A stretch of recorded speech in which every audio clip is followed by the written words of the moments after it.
Hey guys, this is Justin with Survival Reviews, and what we've got here is a Kershaw survival knife.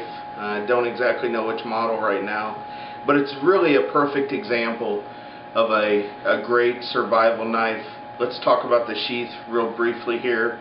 We've got a nylon sheath, had some water resistant properties. We've got several lanyard holes throughout the sheath, a belt loop attachment to attach it to your belt. Got the Kershaw brand there on the sheath. An extra retention strap here, clip.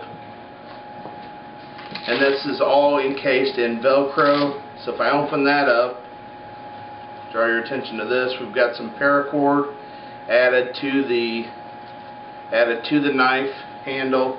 And then in the top, let's see if we can get this in the shot, on the top of the flap that covers up the knife handle, we've got a Velcro patch. All these pouches are covered with Velcro to secure them. Inside of this pouch we have a small emergency first aid kit. And actually a friend of ours let us shoot this and review this, but apparently the knife is about 20 years old. We've got antibiotic ointment, some band-aids, a couple of safety pins, and a tourniquet inside of the first aid kit. And then something really interesting that we found, we have 6 survival cards that cover a variety of topics: what to do if you're lost, how to build shelter, fast food, hunting, gathering, and foraging. We've got some topics on hunting, how to trap animals, first aid. All of that is included in that top pouch. And then flipping this over, international emergency signals, how to signal for help, signal fires, different symbols you can use to signal help. So that covers that piece. And then inside of the sheath, I'll pull the knife out. We're going to set that aside for a second though. And then we've got a small sharpening stone. And this is not necessarily the best sharpening stone in the world.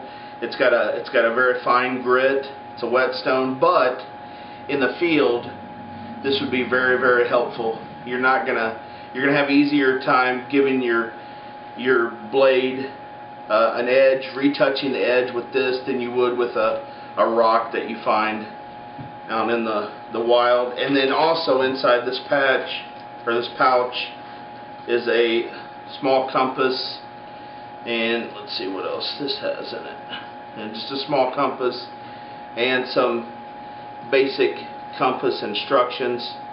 Here, like I said, this knife is 20 years old. I'm not even sure that Kershaw sells this or makes this anymore, but it's a very, very excellent survival knife with all of the gear that's included here.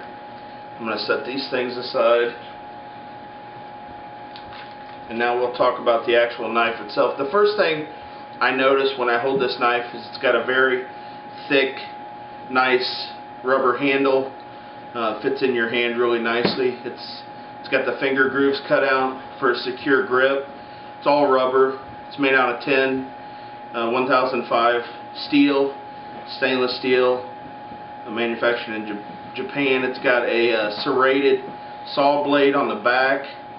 That's very good for doing woodwork, field work, sawing limbs, branches.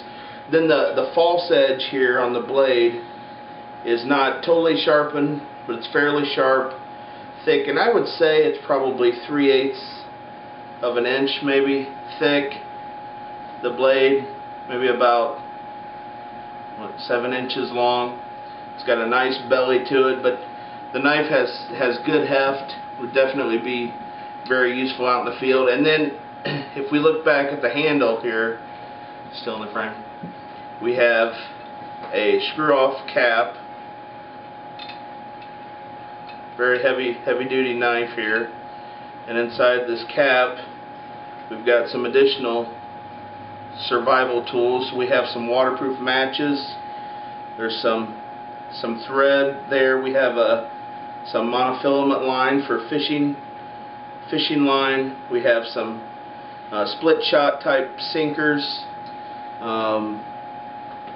And we may even have a small metal saw in there. I'm not Not completely sure, but this is most likely going to be used as tinder, this thread, getting a fire started, maybe when you don't have any dry materials around to start one. And then can I see a modern day knife or a camp knife? Please, somebody hand me one of those. So what makes this knife a better choice is that everything comes with it. So you have one package to carry, got a way to start fire, a way to find your way out, some instructions, you know, when you're nervous, finding food, what type of plant material to eat. Whereas with this knife, which is the Cold Steel GI Tanto, you really just have a blade. So there's a lot more utility in this survival knife, if you were using it as a survival knife, than in a normal everyday knife. Yes, this is the good point. Going back to this knife, this is really the same type of knife that we've used in survival reviews for our logo. So this is the ideal survival knife. If you can find one like this, pick it up. It's definitely useful. And it's not like the old 1980s style Rambo First Blood knockoff survival knives. This is very, very secure.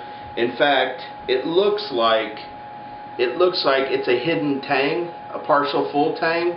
And what that means is that this blade is going to extend down, deep down into the handle, encapsulated by the rubber hand grip. And there is absolutely no play in this knife, even though it's, you know, considerably old. It has seen some usage. We can see that with some of the marks on the blade, but very, very good, reliable, sturdy knife for survival purposes.